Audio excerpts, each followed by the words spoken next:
If we crash, I'll get good content, so it's right. Surely you've not made something look this easy.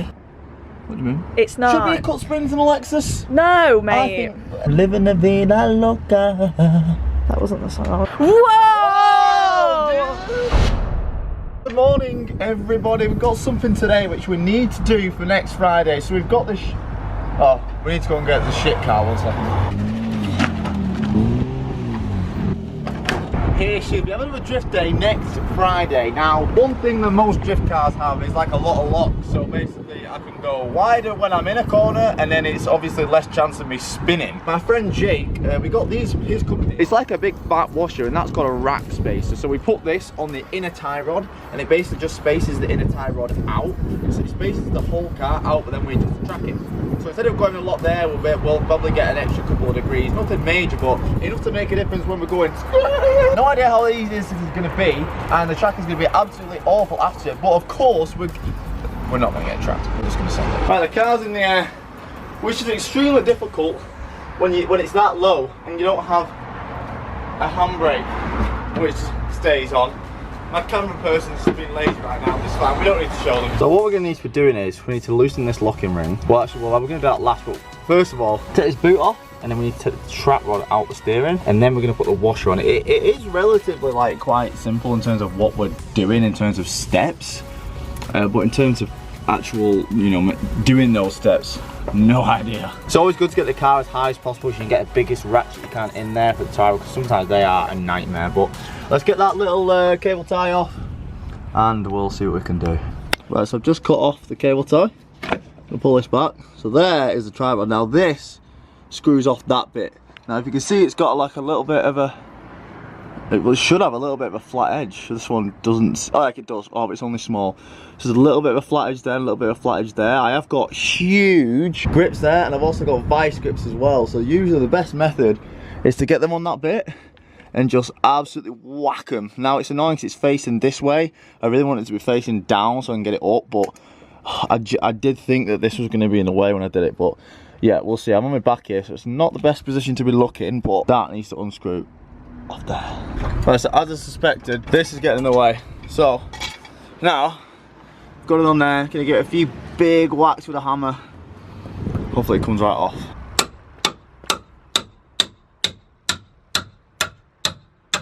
There we go, got it. What do you mean? So I got it loose with the hammer, just in case it's threading it off. No, I'm making a bit of a mess out of it, but I really don't care. Well, that's the tie rod out. So what we need to do now is, first of all, we're going to foot this washer off. Oh, you bastard. And there we go, just threaded that off. So all we're going to do now is, this just goes boop on the end. Now there's not much thread, so we've got some thread locker, so we're going to absolutely bang thread locker on there just so it don't come off. And then all we need to do is, whatever we've pushed out there, we need to pull in from the tracker. Trap it in there and just bring it in by that much. I'm intrigued how much what we're going to get. I don't know how much we're going to get.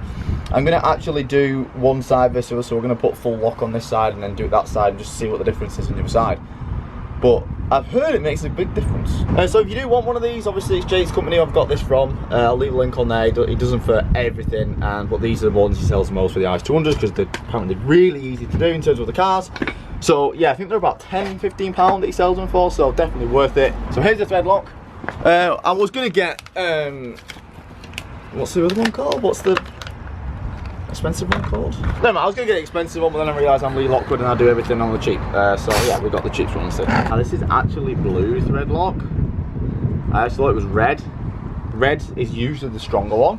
But happy me. Okay. If we crash, I'll get good content, so it's right. Right, I've got a decent amount of thread locker on there. Oh, come on, you fuck off. Who's that? What do you mean? Let's give it a couple of yards. Yeah. Surely you've not made something look this easy.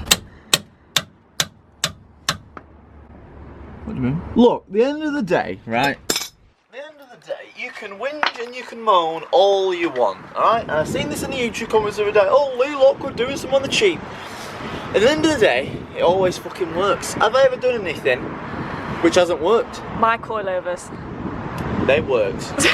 Because your friend Jeff said that they didn't work, doesn't mean they didn't Oh, work. fuck Did off. you die? Are you still here? I'm still here, unfortunately. Right, how many coilovers I done? Oh, fuck off, mate. It was a joke. Stop crying. At least 4, right? 4. What, 4? 4 times I've done coilovers. How many times have I done coilovers? I reckon I've done No, five. you told me that you've done coilovers hundreds of times. Not hundreds, but you were like, I've done coilovers loads of times. So now you're saying you've done them 4 times. No, I've done coilovers, I reckon, at least 20 times. At least. Yeah, well, you can make it 19 because you didn't do a very good job on mine. At the end of the day, I'm here showing you what's dangerous and what's not dangerous and what you should do, what you shouldn't do, so you don't have to do it for cheap.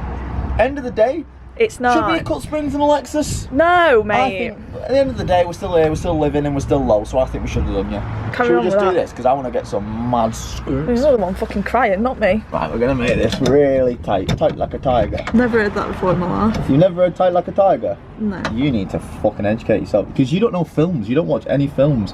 The amount of film references, and good film references may I add, that I do, and you're like, don't know mate. You know what? She doesn't even know. Oh my god! She doesn't even know the disco, disco, ooh, disco, disco, ooh. Zohan, you fucking weapon.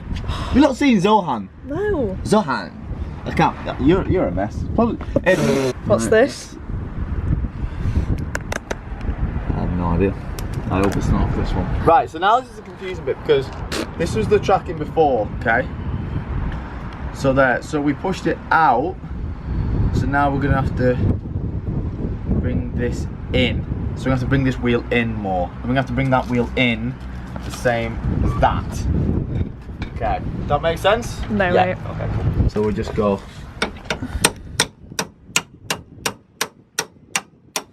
Go.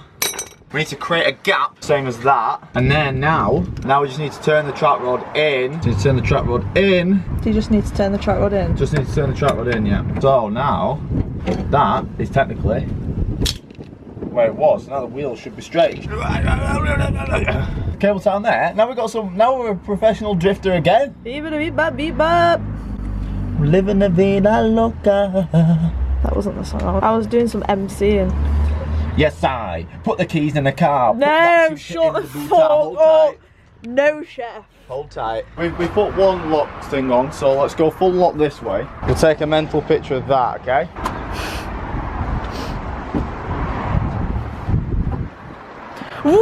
Whoa! Dude, Oh my god! Woo! Yes, let's do this. That's a big difference actually. I didn't think I I didn't think it would be that noticeable. Right side has been a bit of a nightmare. It's in a position where it's like pointed up, so I can't fully get something on it. I've got it with moving with the vice grips a little bit. It's still really tough though, so this side is mega tight, but I'm gonna have to readjust now because it's right. So I've got the tie rod out, which was a bit of a pain. In the process, we actually bent my vice grips, which I'm not doing much of a job at gripping anymore, but I got it out. I'm going to adjust the tracking while it's here, adjust the tracking here, and then I'm going to put the tie rod in, so it just makes more sense doing it that way. If you are doing it, the one tip I'll give you is when you're trying to thread it back in, obviously it's too hard to do it by hand. If you are doing it with a grip, I've been trying to do like a big full turn, and by the time I've come there, it's kind of knocked it off. So the only sort of tip I can give is literally just do little tiny screw-ins like that, and just try and keep it the same. So I went a little bit and then a little bit, and it keeps it flat. Then some of times it pops out the thread. It's so frustrating, but I've done it now anyway, so I'm gonna whack it back on, make it tight. Nice to see how good it is at 3-point turns now as well. A good test is where I park it. If I come left and I do go full lock, I just get it round in one. So it'll be nice to see how much easier that makes it. Right, here it is. We're gonna take it for a drive now. See how what difference it makes when it's driving. But it's good. Nothing's hitting, nothing's rubbing, so it's good. Let's go and drive it. Tracking's completely the same, if not better. Just take it for a quick drive first, just to make sure everything's all right. It did make a big clicking noise, but I'm 95% sure that was just the spring settling. Right, so I should have really done. Let's see how much lock I get. Oh wow! Holy shit! I can literally, I'm like a tank. I can turn on my own axis. This is why I always do a U-turn. I always come in here, and I come out here, and I only usually just get it before hitting those bushes. So I've literally gained an extra almost like 4 or 5 feet there. Every time I do that, I always touch all those bushes. Let me show you where I am now. So where I would usually come, literally here, just scraping, we're there. So we're probably getting an extra 4 feet, which is really good actually. I'm really happy with that. For the sake of like a little spacer like that, which costs like £10–15, like that's mega. I should have really done like a bird's eye view and like done 2 footage and overlaid them, but I'm not engineering explained, so we're not going to pretend like we are. Now a lot of people might not think that's a huge difference, but that is, oh shit. That's a huge difference between spinning and not spinning on a corner. Like huge, that would literally be the difference of, you know, spinning out and being able to keep a nice wide angle. So I'm happy. Right, there we go. I can't wait till Friday. Obviously the seat's in and we've got that mod, and it's gonna be so much better as well. I've just got the confidence. I didn't have that confidence last time, so I feel like Friday's gonna be a total different day for me in terms of progression and stuff. If you want to sign up to Patreon, you get loads of videos, and you also get free tickets to track car giveaways, free stickers, load of stuff. In my opinion, it's totally worth it, and there's way more videos on there. I like to just put normal videos on there because it's, you don't have the criticism of YouTube in the comment section. I can just upload whatever on Patreon. So check that out on Patreon later.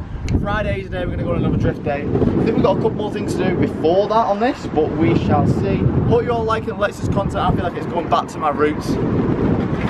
There she is. What a piece of shit. What a piece of shit.